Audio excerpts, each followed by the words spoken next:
Hello and welcome to my channel, I Win to Lose Gaming. If you've been traveling around Teyvat and wondering which traveler is the true master of the dull blade, then this very overdue DPS Showdown is the one for you.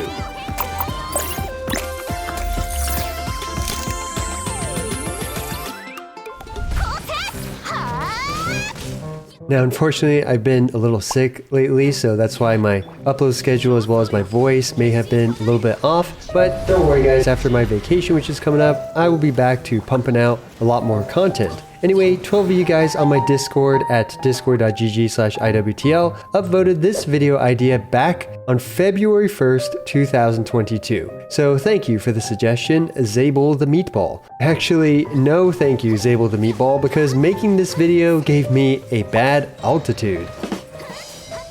Traveling puns aside, you guys only get the good part of watching this video instead of the grueling process of making it. Despite Traveler's notoriety throughout Teyvat for canonically fighting gods with a dull blade, Traveler is one of those characters in the game who's literally designed to not be good. And optimizing the Wind Traveler and Rock Traveler is a terrible and rocky experience. So in this video, we're going to dust off that seldomly used Traveler in the bin and also push my sanity to its limit in a DPS showdown between Lumine of the green variety, Lumine of the orange decor, and a shockingly purple Lumine. As always, we need to preface the content in this video with character builds, methodologies, and disclaimers. Frankly though, I find editing this part of the video to surprisingly always be the most difficult, so I'm gonna go quick today. For most of the showcases and for all three builds, Lumine is using the Jade Cutter at Refinement 5. For the Anemo and Geo Lumine, she's using the same 2-piece Gladiators and 2-piece Shimenawas with simply a different goblet. Electro Lumine is using the 4-piece Emblem of Severed Fates, and they are all at the Super Mega Whale Constellation 6, and their talents are at 9, 12, and 12, and their damage potentials are all close enough by my standards. I really wanted to focus on the Traveler's personal damage in this DPS showdown. I used the usual methodology, starting with some solo damage showcases, a nuke showcase, and finally, the obligatory Abyss 12 run. Only and relevant resonances are used when appropriate. And now for your favorite part of the video, the disclaimers. All the runs in this video can be improved. I simply do each of these runs a few times and pick the best time for each of the situations. I'm not here to grind infinitely just to save a few frames for a few seconds. Each of these runs are done to the best of my abilities and problem solving within a reasonable amount of time. This is simply an anecdotal comparison between these characters and my levels of investment. Because my characters are like Constellation 6, Refinement 5, this is not an accurate reflection of their power levels at lower constellations or refinements. Just because Lumine did better than Lumine in a specific scenario doesn't mean that Lumine is better than Lumine, because Lumine will always be equal to or not greater than Lumine, and we need more official art of her instead of Aether. Please take everything with a giant grain of salt.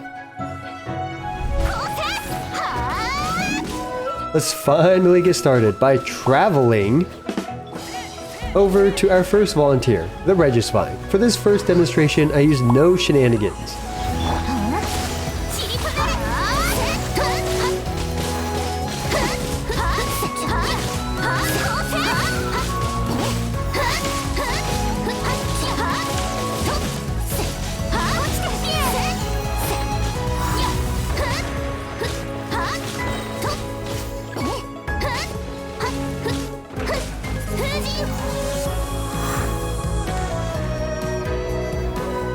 Yikes. I believe this is the first DPS showdown I've done where the contestant wasn't able to take out the Regisvine before it got back up. Fortunately, it was so close to death that our airheaded Anemo Lumine was able to blow it away even after the Regisvine gained its super resistances. As we can see, Lumine's burst comically travels past the Regisvine, and with it goes its DPS, and thus airheaded Lumine's performance here really suffers. Airheaded Lumine managed to complete this in the record setting for longest time in a DPS showdown to kill a Regisvine of mine of 23.3 seconds. Next we have the Stone Cold Plant Killer, also Lumine. Fortunately, Stone Cold Lumine's performance here was much more rock solid in comparison to her air-headed counterpart. After dropping 3 giant rocks and thus committing premeditated murder of our poor local friendly plant, Stone Cold Plant Killer Lumine cleared this in a comparatively reasonable 13.9 seconds. It's worth noting that this run did not utilize Georesonance, because like I said, no shenanigans. Prepare to be shocked, or perhaps not, because Electro Lumine is here. Electro Lumine's elemental skill does some reasonable damage, but sadly its cooldown is a staggering 13.5 seconds. Fortunately, Electro Lumine's burst does do a reasonable amount of damage over its entire duration as you spam her tragically copium physical basic attacks. Electro Lumine completed this in 14.6 seconds, which is actually competitive to a no shenanigans Geo Lumine. For this next showdown, we're still fighting in Lumine's weight class by taking on the Regisvine. However, this time we're going to be a bit creative.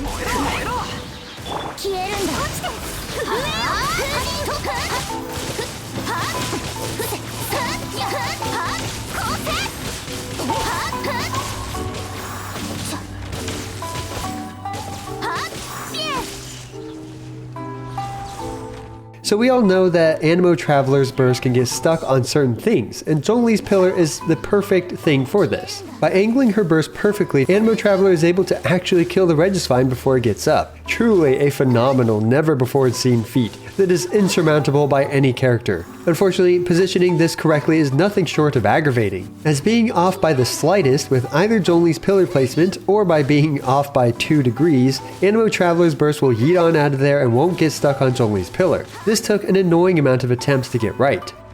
And did I say that airheaded Lumine's accomplishments were insurmountable? Well, it was surmounted by herself, specifically the Geo version of herself. First, I gave her Geo Resonance because every Geo DPS character should be running Geo Resonance. By placing one of Lumine's balls right next to the Regisvine, and then 2 other rock-hard structures somewhere else, I'm able to cause Lumine's ball to prematurely explode all over the Regisvine. This allows Lumine to skip casting the 3rd ball and instead finish off our poor plant friend with the much more natural 2 balls in a domineering 7.6 seconds. GeoLumine's optimization tricks here were also really annoying to accomplish. Placing her balls right next to the Regisvine's face while also hitting it is much harder than it looks. It's usually good to have skill expression in a game, but both Anemo and GeoLumine provide puny gains in comparison to how janky and stanky their skill expressions are.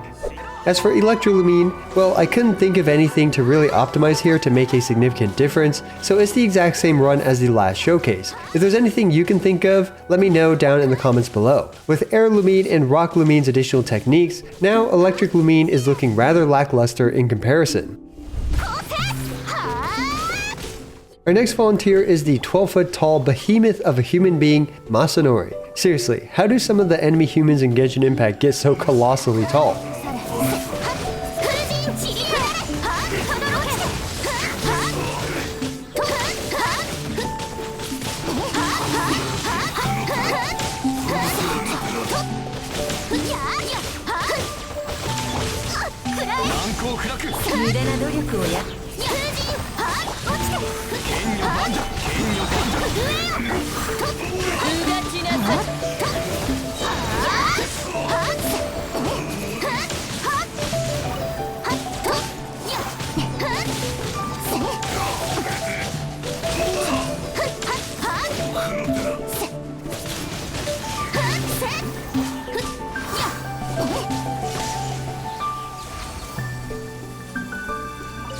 You might be wondering why I started this by talking to Masanori from behind. This is because Masanori moves forward a tiny bit towards you when he spawns. If you talk to him on the other side of the pillar, that little bit of forward movement will actually move him out of range of Anemo Traveler's burst when it's stuck on Zhongli's pillar. Yeah, that's how tiny it is. I thought it was janky and stanky versus a large and mobile target like the Regisvine. Well, against a mobile, hulking 12-foot tall samurai dude that spins across the arena constantly, it's many times more janky and stanky. For the second phase, I got exceedingly lucky that Masanori got stuck between the arena boundary and Zhongli's pillar, thus allowing me to miraculously get her burst stuck on him a second time. Optimizing Anemo Lumine is about as fun as it looks, which is not at all. Anemo Lumine came in second place here after tons of amazing RNG in this case, and ended up with a 41.1 second clear time. Next we have the rock hard object obsessed GeoLumine, who has the advantage here of being able to place many of her balls immediately in Masanori's face prior to the fight. You might be wondering why I waited a bit to hit Masanori, and that's because while he's doing his battle ready pose, he actually has increased resistances. And by utilizing the same combo against the Regisvine, GeoLumine was able to take out Masanori's first form in just 2 of her elemental balls. Now, I had to be extra careful not to arrange Lumine's balls in a way that would put Masanori on top of them. So yet again, another janky and stanky experience, although much less janky and stanky than her Anemo counterpart. GeoLumine rocked her competition of she, herself, and her with a blistering 29.2 second clear time. Last and also the least in terms of the clear time, we have Electro. Whether it's fortunate or not, Electro has far fewer potential tricks to employ than her Anemo and Geo versions. In this case, I think it's a good thing as the tricks from both Anemo and Geo are cumbersome at best. However, without such tricks to employ, Electro is clearly behind in performance. There is little for Electro to do besides use her skill and burst and whack our friendly samurai dude for 46.6 seconds. Our next volunteer is the Primogeovishap. We all know that it resists Geo more than the other elements, but despite that, let's see which Lumine can squeak out the victory here.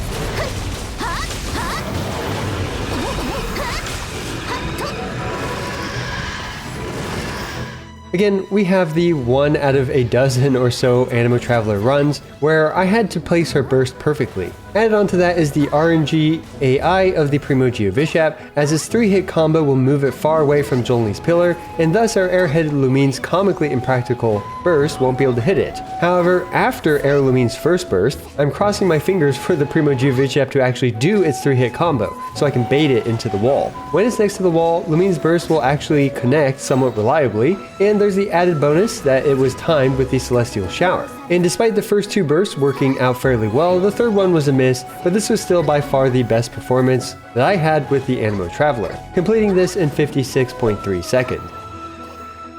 To start off the Geo Traveler's performance, I put a classy combination of constructs in front of our lizard friend's face. This allows me to immediately blow up one of the balls for some bonus damage. Now, a common issue with using a bunch of Geo structures is the camera. The camera further exemplifies the jankiness and stinkiness of the Geo Traveler's kit. But if you enjoy the camera being placed in such a way where you can barely see anything, then this is the perfect playstyle for you. Anyway, thanks to the power of Geo Resonance, Geo Lumine surprisingly dominated this even with the Primogeovishap's increased Geo Resistance with a 42.3 second clear time.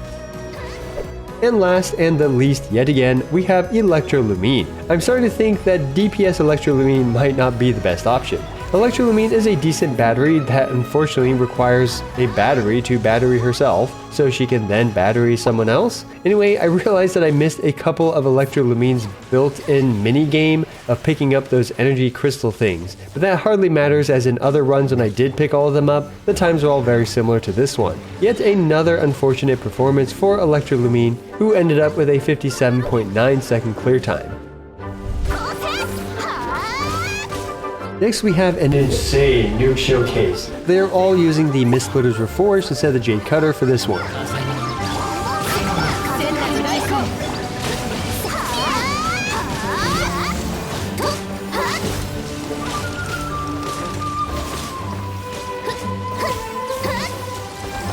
Well, each of the Travelers has some pretty paltry nuke numbers, all things considered. There aren't many great damage amplifiers for Anemo and Geo damage, and while Electro has a good damage amplifier in the form of Sara, Electro Lumine's multipliers are pathetic. None of them even crack 200,000 damage in this showcase, with Electro Lumine unable to even crack 100k. I'd definitely be able to do more damage with Pyro Lumine, but oh well, let's move on.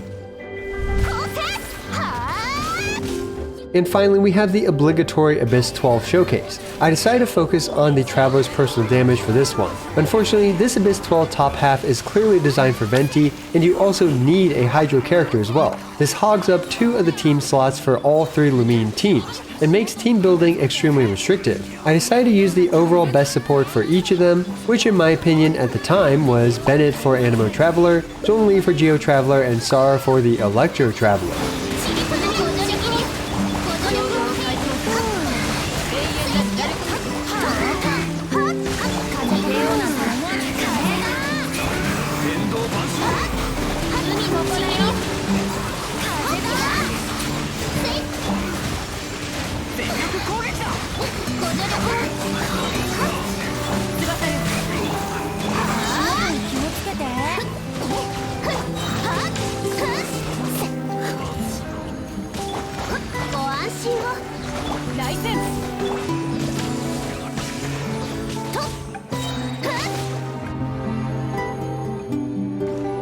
I will admit, using Anemo Traveler in 12.1.1 is pretty amusing, as her elemental burst can comically pick up and drag the treasure hoarders away to the other side of the map. Sadly, outside of the comedic nature of her kit, Anemo Traveler has little synergy with Venti and Kokomi, and debatably I should have used Zhongli here instead of Bennett to perhaps keep Anemo Traveler's burst in one spot. Anyway, Anemo Traveler was able to complete this in a reasonable 54.5 seconds.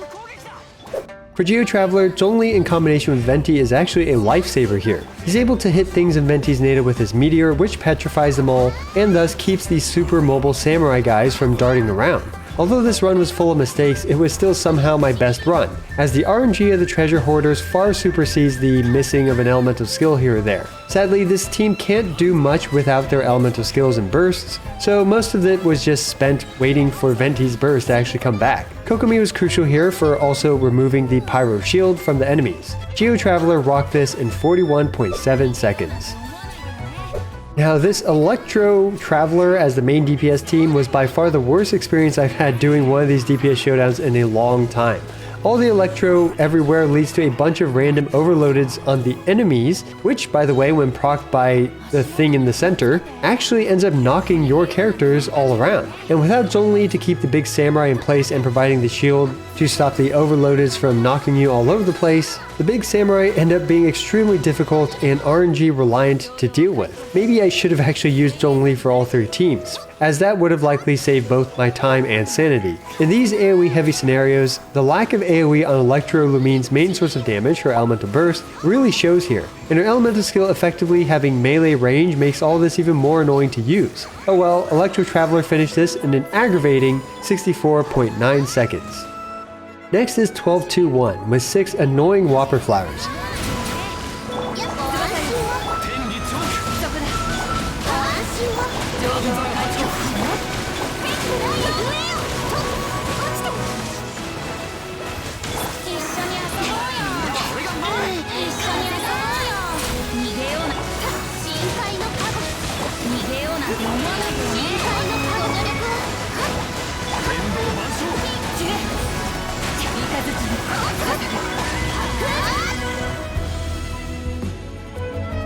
I must say, despite all my moaning and groaning over Anemo Lumine's jank and stank, I really enjoyed this chamber with her. Once Venti's burst ended, Lumine's burst, which is usually extremely impractical, was hilariously practical as it dragged and killed our Whopper Flower friends across the entire map towards its reinforcing friends. Then it was mostly the same for the second group of Whopper Flowers, with Kokomi cleaning them up with her burst, which admittedly feels a bit like cheating, but oh well.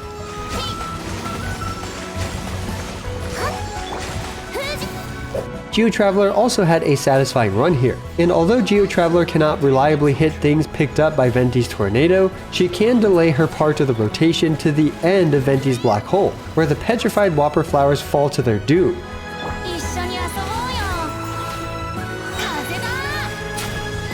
The second wave was essentially the same thing, but only requiring her elemental skill to finish off the weakened Whopper Flowers.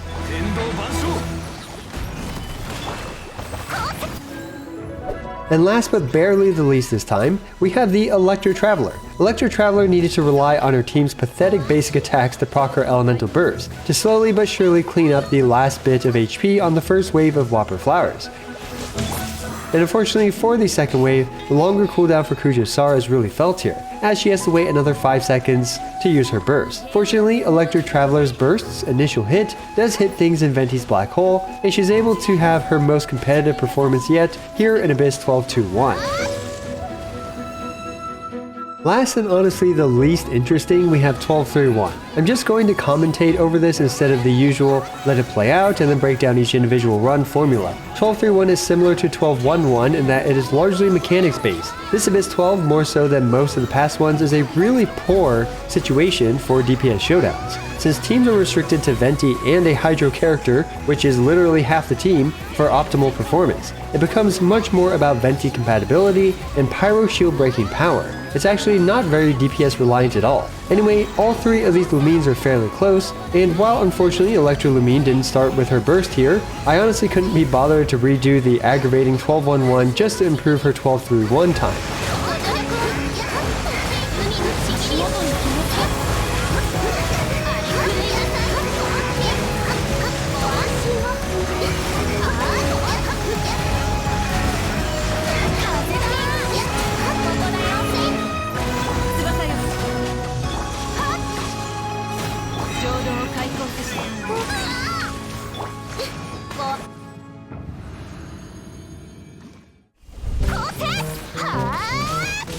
In the background, I'll have the last remaining run that I did versus the Magukenki playing while I talk about the results. In terms of raw DPS, these Traveler variants are actually closer than you'd expect. However, thanks to Geo Resonance, ease of use in comparison to the other two, and some shenanigans with her balls bursting prematurely doing extra damage, the Geo Traveler is the clear best option when it comes to a Traveler DPS build. Now you might look at the Electro Traveler and admire her battering skills, however keep in mind that Electro Traveler herself needs a battery to battery someone else. This is a really glaring issue for a battery when you need a battery for your battery. Anyway, Anemo Traveler is able to always be played as a support character with the Viridescent Veneer, especially if you don't have literally any other Anemo character in the game. Using Anemo Traveler for damage is the definition of high risk and low reward, as even if you're able to perfectly position her burst to get stuck on something, it still doesn't even do good damage. Looking at this chart for this DPS Showdown, it's clear that the Geo Traveler had the overall best times,